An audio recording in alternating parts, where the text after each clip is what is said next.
I thought that's pretty good. Morning. Good morning. How'd you sleep? Can we go to the shops later? Don't. Tom told you to say that, and the answer is no, because we have enough cereal here, okay, Tony? We actually no, we do. No, no, you're going to have to find someone else to We do can it. go to the shops to get barbecue stuff. True. Yes, fine, maybe, potentially. Thank you.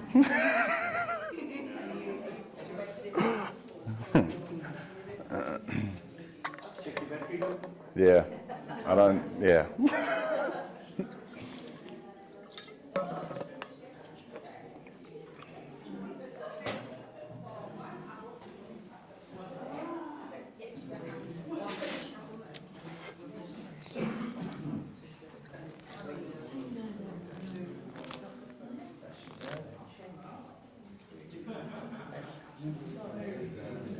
You're so serious, like it's okay. You'll survive. You've been through worse. I'm contemplating, yeah, that's right. This group easy compared to a group of 190 year 11 girls. Terrifying. Not a problem at all. That's right. You can relax. Enjoy the experience. Exactly, exactly. Oh, I know. I always forget how warm it gets inside this building as well. It does actually. Like, it's very efficient. It's very efficient. Yeah. And too warm. Yeah. Sometimes it's like, Last- like they come with Exactly. and then we slowly have to take I woke up this morning and I was like, God, I'm so hot. in here. I Yeah. never slept the night, but Millie, because I'm so close, I'm here in 5 minutes. Yeah. But Millie had stayed the night. She said, Angela, I couldn't sleep because it was so hot. Yeah. That I couldn't turn Me off the too. heating. And you can't. No, you can't because it's that hot water. Yeah, yeah, Pipes. yeah. No, absolutely. What are you doing? Stop it. Huh? So you stop, guys. Put a naughty word in there. Plagiarism. This is not. Some new material. We're all under the same ABN, okay? Like, it's that time of morning. Could you do like a split screen and do Subway Surfers? I genuinely thought that that would be kind of funny to do on like an actual retreat day, just once, just try it. Great stuff at it. You can't heckle like a year 9 boy can heckle. If I can handle them, I can handle you. And you got the Joe McDade specials out. These are not. Yeah, they are. Yeah, I do. I'll put it in Me later. cards. Huh? We and me cards, mate. They never fail. How many are actually physically here? I know. Because I planned this for a certain. I think about 50 now. Brian just didn't want people on. Don't tell me about it. Yeah, come along. I've catered Come for on. someone and suddenly the bang, double.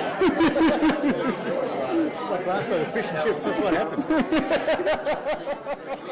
There was actually a Jesus story in that, fish in the loaves. I don't work that all right. Yeah. I should have head count, shouldn't I? Not everybody's here, unfortunately.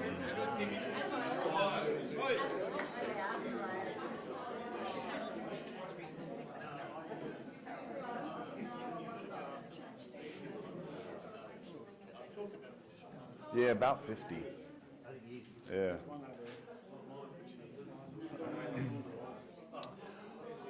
Oh. Counting game at the start. After the start, the counting game at the beginning. So I missed you. Are you happy for me to start? Yeah. Sweet. All right, we might. Huh? The live stream. Oh yeah. Are you boys good if I start? Excellent. Nah. All right. We might make a start, and I want to talk a little bit. I've been asked to talk a little bit about the how of proclaiming, and I think it's worked quite well so far that we started with community this morning, because as we've heard, and as I'll talk a little bit about, our ministry does emerge from our community. And so our charism itself is often, it's difficult to describe, right? People ask us, who are the Passionists? What are the Passionists? What do you stand for? And it's kind of hard to respond to that, especially if you're having a conversation and you're trying to keep it quite light. How do you actually do that in a couple of sentences? It's not easy.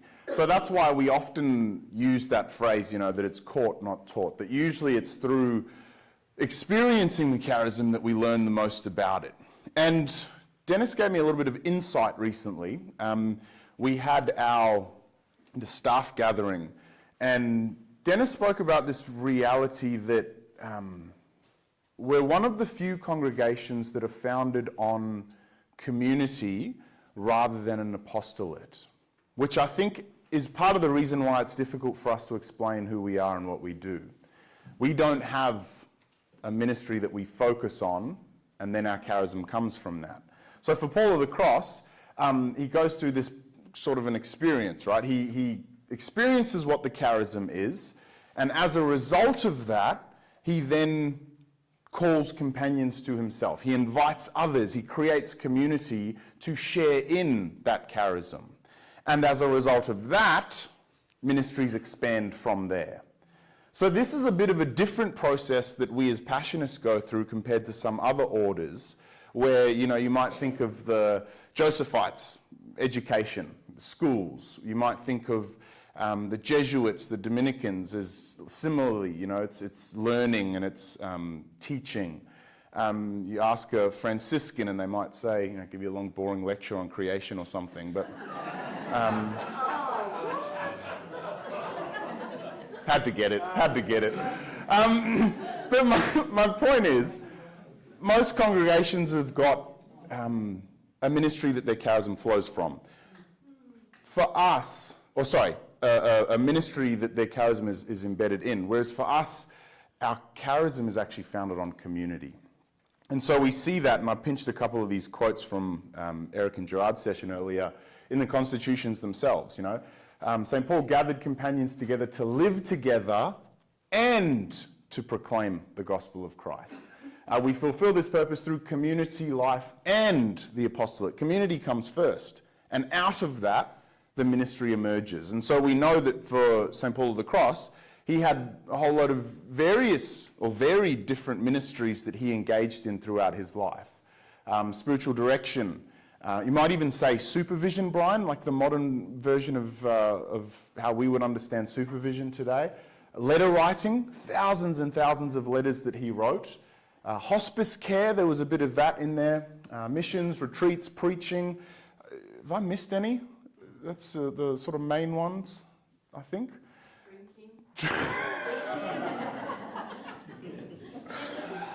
We live up to that as well, don't we? So all of these different ministries that he engaged in, and it's why he can be so confident, and I love this quote, that the zeal for the ministry of the cross is ingenious. There isn't a set ministry, that we actually are sent out with a charism, and we need to then almost create ministries as a way of living out that charism rather than the other way around. So, like I said, we don't necessarily have, as some might argue that retreats and missions are our traditional apostolate, but I would say that we don't actually have a traditional apostolate because we don't have a traditional ministry. Everything that we do instead is focused on our how. It's not the what as much as it is the how. How do we minister? In our chosen ministries, in the ministries and the places that we're all called to, how does it work for each of us to actually engage in those spaces? And so that's why I think we can say that our charism is caught, not taught. Because it's not about a what, and it's not easy to explain, it's actually about a how. So people come to experience this charism through the how. And so I want to pause for a moment and perhaps have a chat to the person next to you. What was your first encounter, or what were some of the first encounters that you remember with a Passionist? And rather than the what, maybe just have a chat about the how. What was that to each of you? So I'll give you maybe a minute or two, have a chat to the person next to you.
let's bring it back in.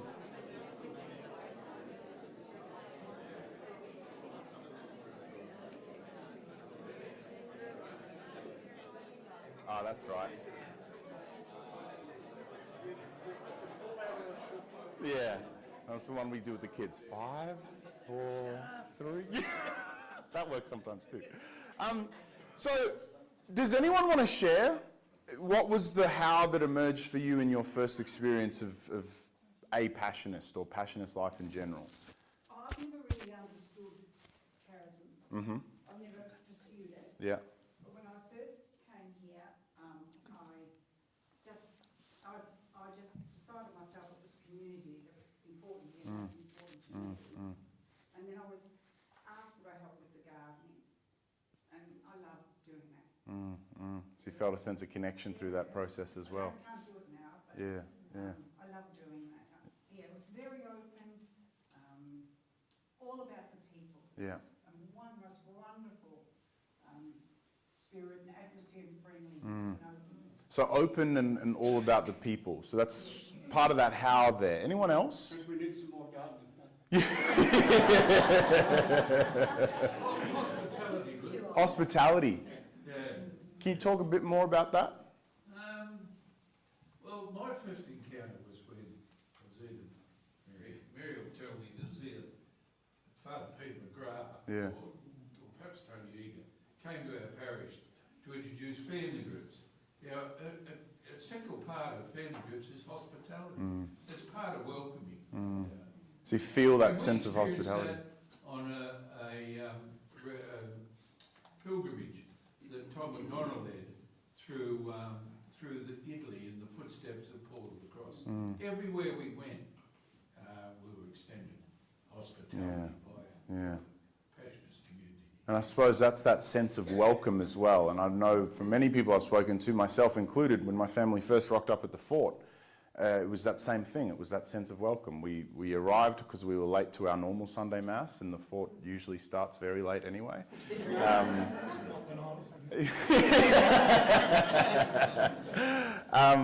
But we felt that same sense of hospitality, and we didn't leave because of that.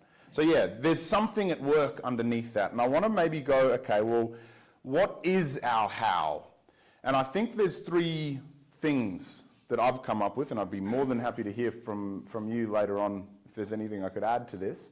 But there's 3 things that I would say are part of this how. The first is that it is all centered on relationship.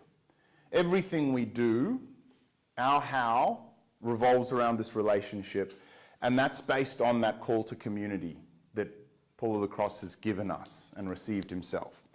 The second is to, and it took me a while to finesse this one, but to recognize reality as it is. You know, that I think for many people who've experienced the Passionist charism, or Passionists in general, have known that Passionists sit there in the ugliness of life, and that's okay, warts and all kind of thing. And that, I think, instills then this sense of compassion for suffering, that we can recognize if this is how life is sometimes, if things are a bit awful, we can also then grow in this sense of compassion for those people who are in these situations. It's based on the incarnation, but it's based also on the cross itself. So I want to try and go through them one at a time and just offer a few thoughts around each one. The first is relationship, and I think one of the most influential thinkers for me throughout my time studying was this philosopher called Charles Taylor, and he wrote this book, The Dialogical Self. And in it, he's got this quote that I have used time and time again, that humanity is constituted in conversation. And you see it, I see a lot of it's a group of people who love to chat, it's great. But we see it when we go into those small groups, right? We find some sort of meaning, some sort of connection. We build relationship through conversation. Not through what we're saying, but just the fact that we're saying something to each other. We can build that relationship. So when we look at relationship, we can recognize that it's founded on how Jesus ministered. Everything Jesus did was relational. all of his ministry was through relationship. All of it was through conversations and sharing life with one another, often through meals. You know, that he used these, and I think Brian spoke a bit about this last night, he used meals, which were considered sacred during his time, as opportunities to invite others in. And so there's a couple of examples I've popped up there, but there's countless more that we could go through. The way in which Jesus operated was through relationship. And I think an extension of this, and Brian definitely spoke a bit about this, is how we experience church.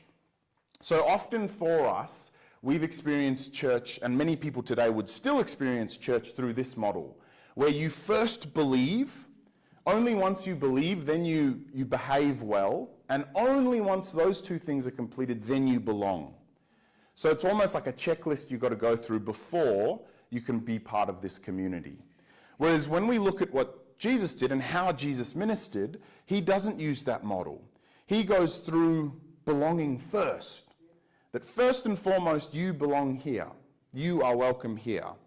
And as a result of that sense of belonging, as a result of that sense of connection, we come to believe. And as a result of that belief and belonging, we come to, I suppose, right action, we might say, or behave.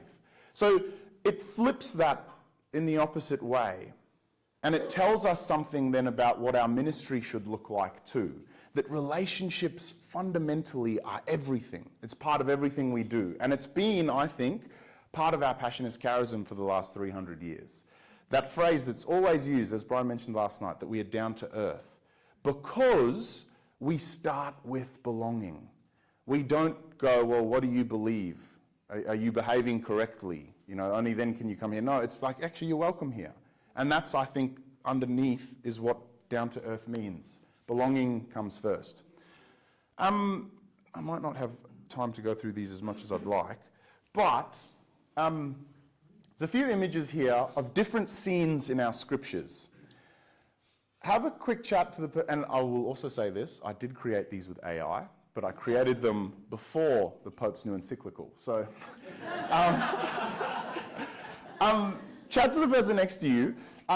Maybe pick one of those, see if you can figure out what it is, and how do you see Jesus using relationship or belonging within that context. I'll give you a minute or so to do that.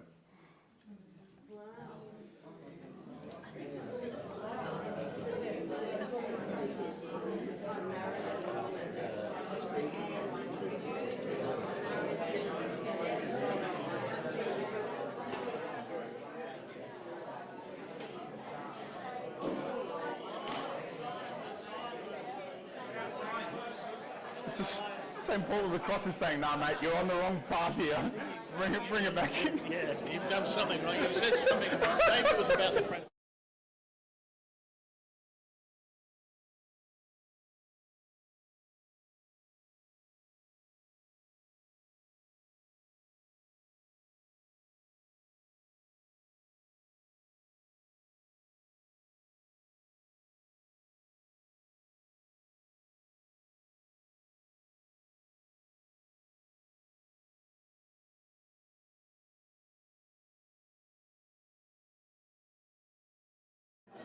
So, there's a scripture scholar here, and I don't want to hear from him because he's probably going to tell me I'm wrong in some way, shape, or form.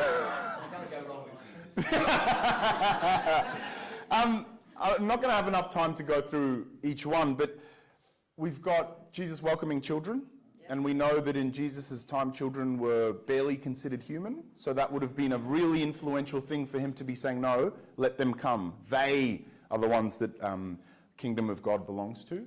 We've got the woman at the well, you know, welcoming and engaging with someone relationally first, not worrying about context.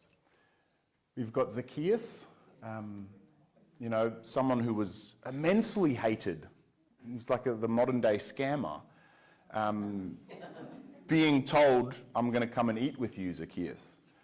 Healing the blind man on the Sabbath.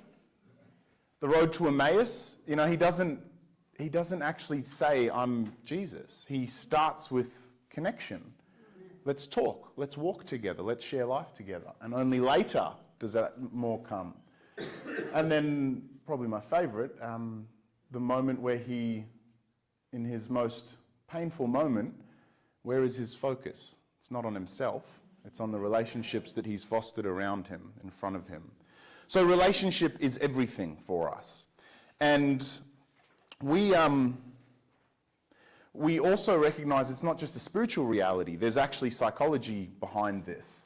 You know, that, and I'm finding this really interesting. I'm doing Master of Counseling at the moment, that the single biggest contributing factor to successful counseling outcomes is the relationship between the therapist and the client. The single biggest one. Because we know that person-to-person connection is where our growth can happen. It's where we can actually find a sense of connection. So for us on our retreat team, we utilize this in a few different ways. We are just knowing kids' names. It's the most mind-blowing thing. You know, there's sometimes we'll go in single day and there's a session in the middle where we get them to go and give someone a compliment.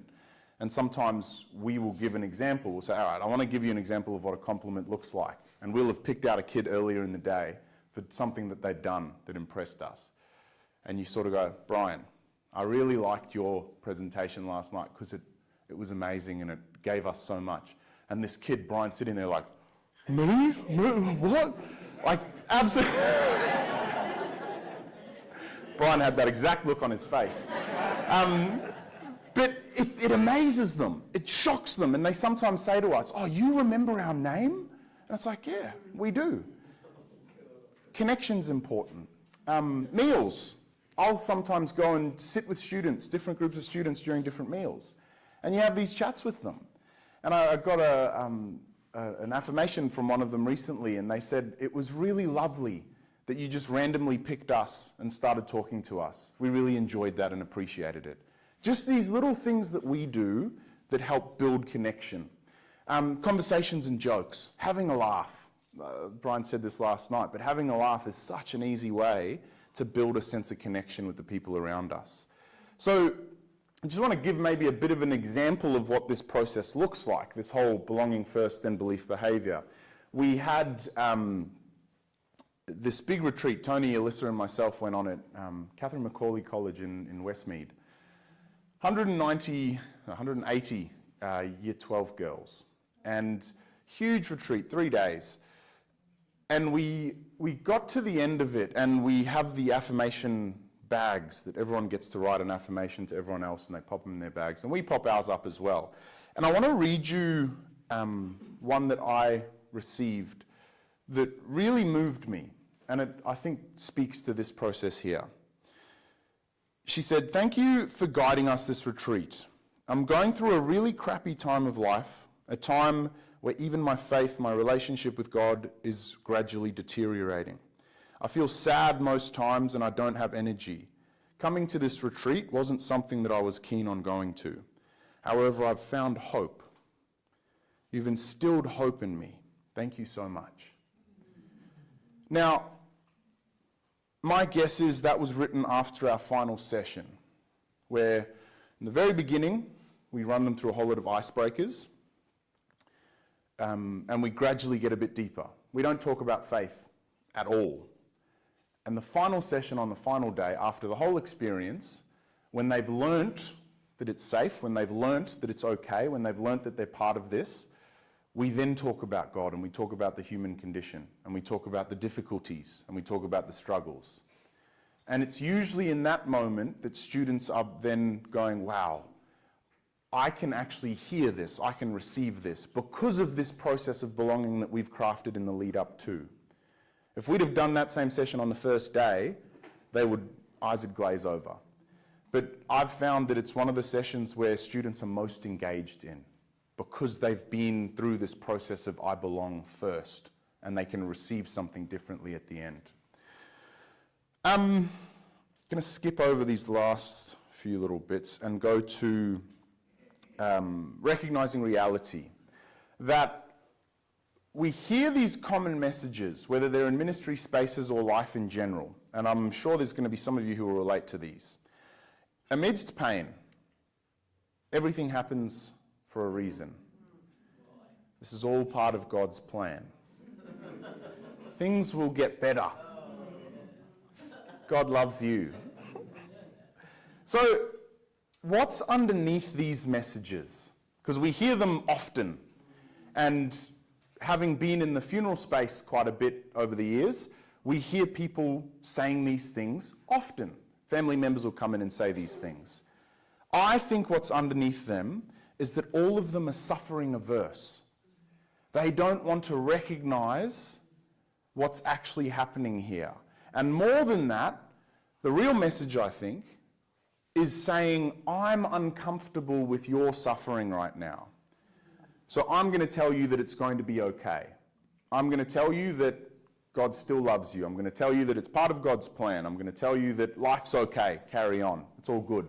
Because I feel uncomfortable with what you're experiencing right now. And this then becomes for us, it makes our faith really a cheap fix. It's not real.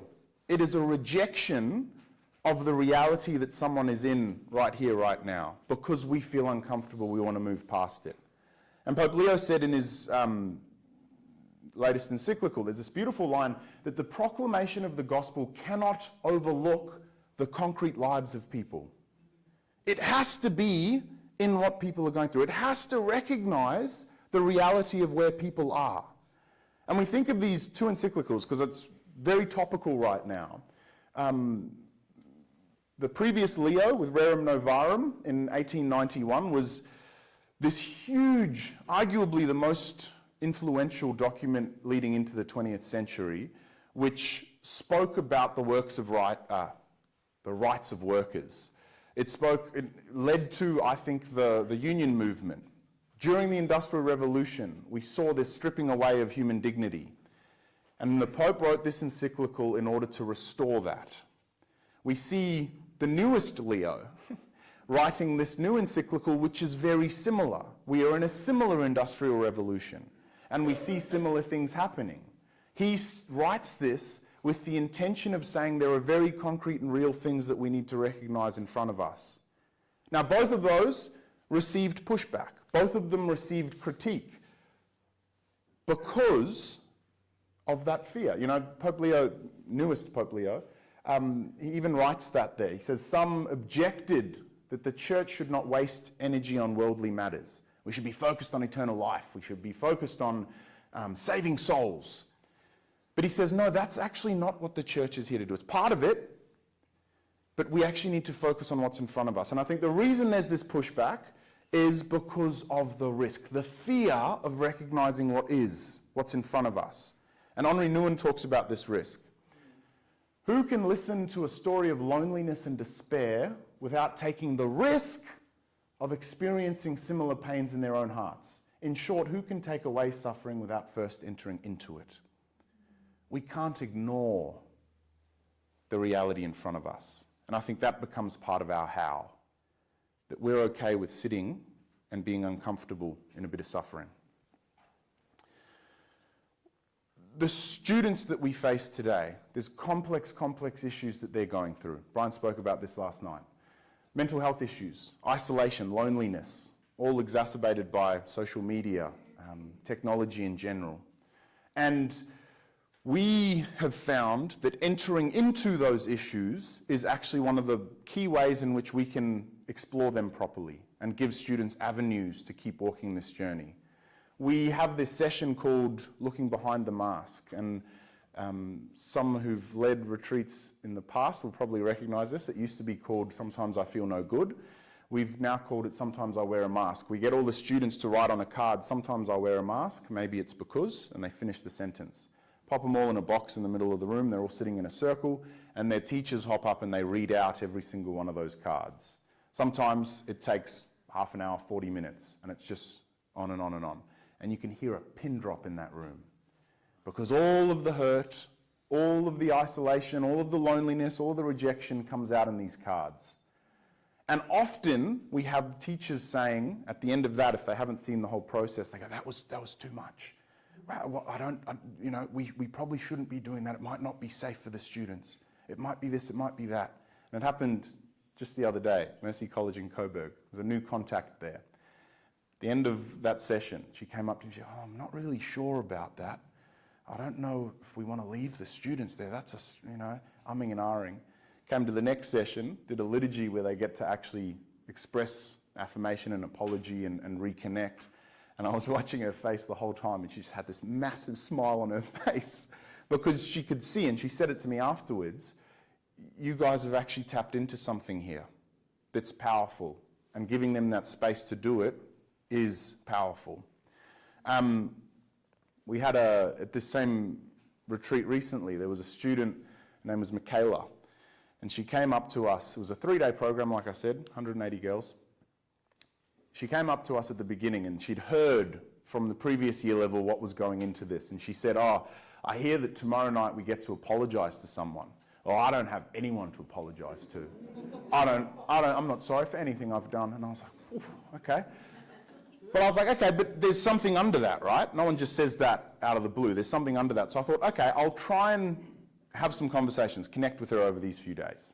So I did, and I pulled a leaf out of Tom's book. She'd come up to me at the start of each session and she'd say, what are we doing now? What's next? And I'd say, oh, it's so boring. It's one of the most boring things ever. You're not going to like it.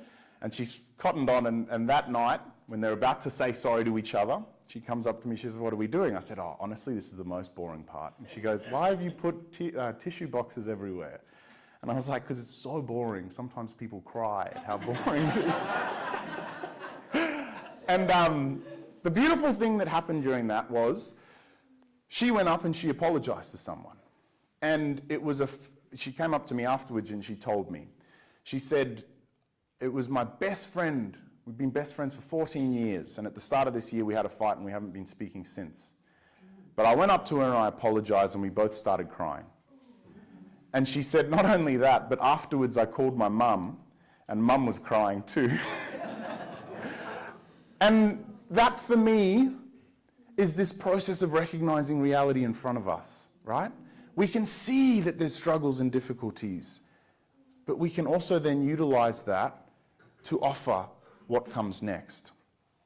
And Carl Rogers, the founder of humanistic psychology, person-centered psychology, he says this, I realized that if I was stable and steady and static, I would be living death. So I accept confusion and uncertainty and fear and emotional highs and lows because they are the price I willingly pay for a flowing, perplexing, exciting life. And I love that because we can't take away those things in our lives. They're going to be there whether we like it or not. So we recognize them, we sit with them, we sit with other people in those things because that's important. Last one.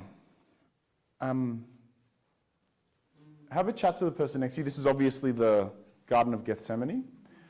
Have a chat to the person next to you. What does that speak to you? What does that say to you?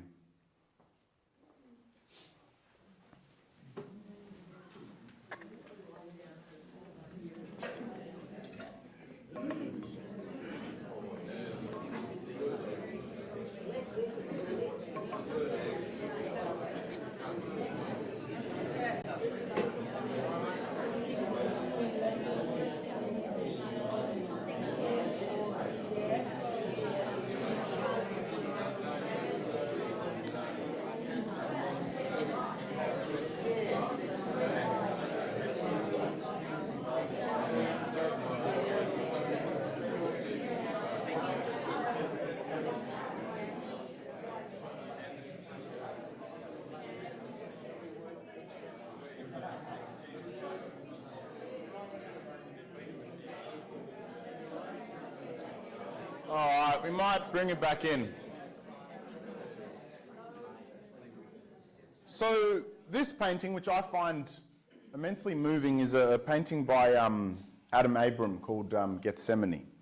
And it paints for us what happened in that moment. And I think for me, the thing that strikes me most is the humanity in that moment.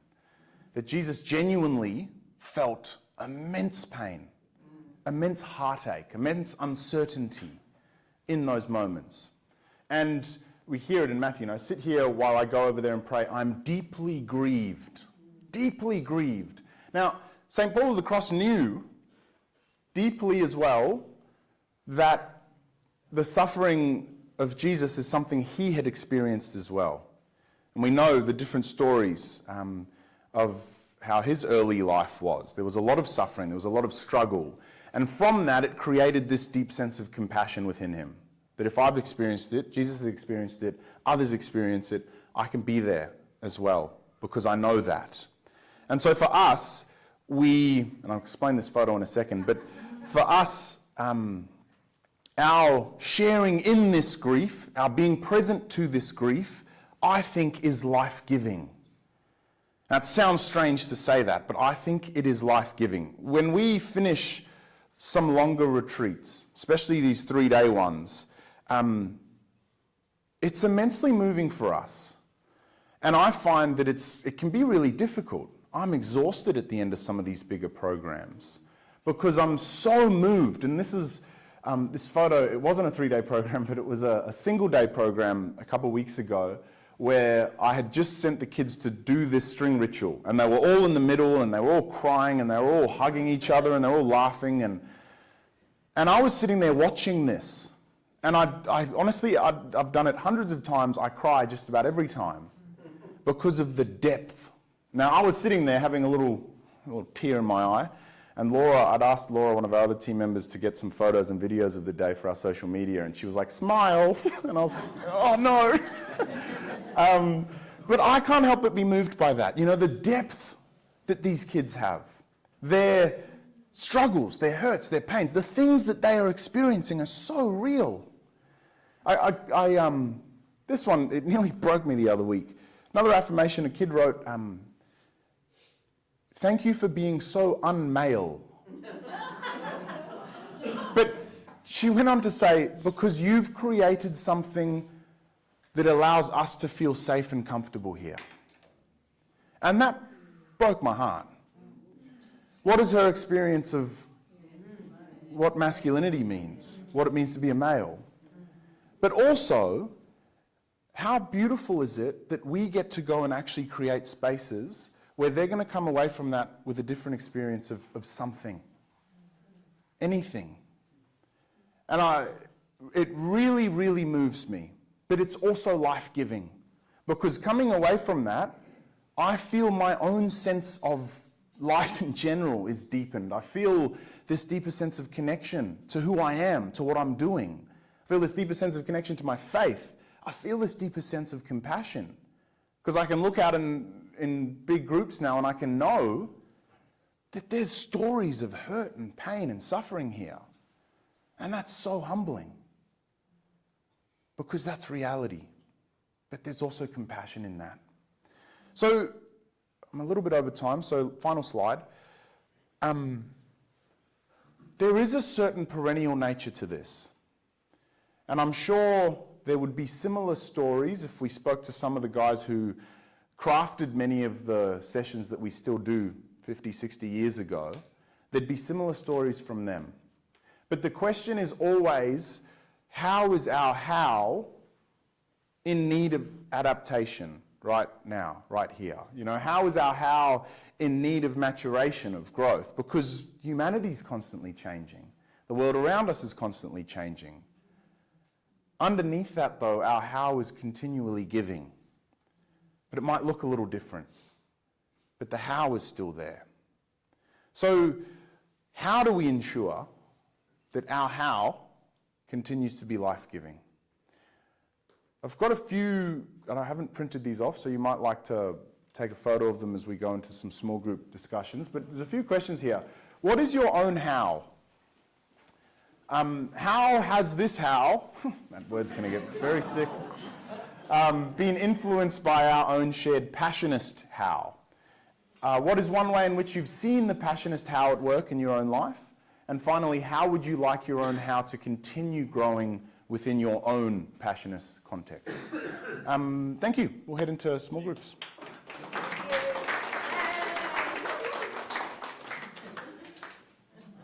Same small groups, different small... Yes, right now.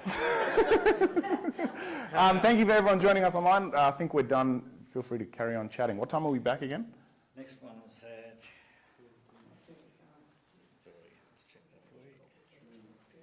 14.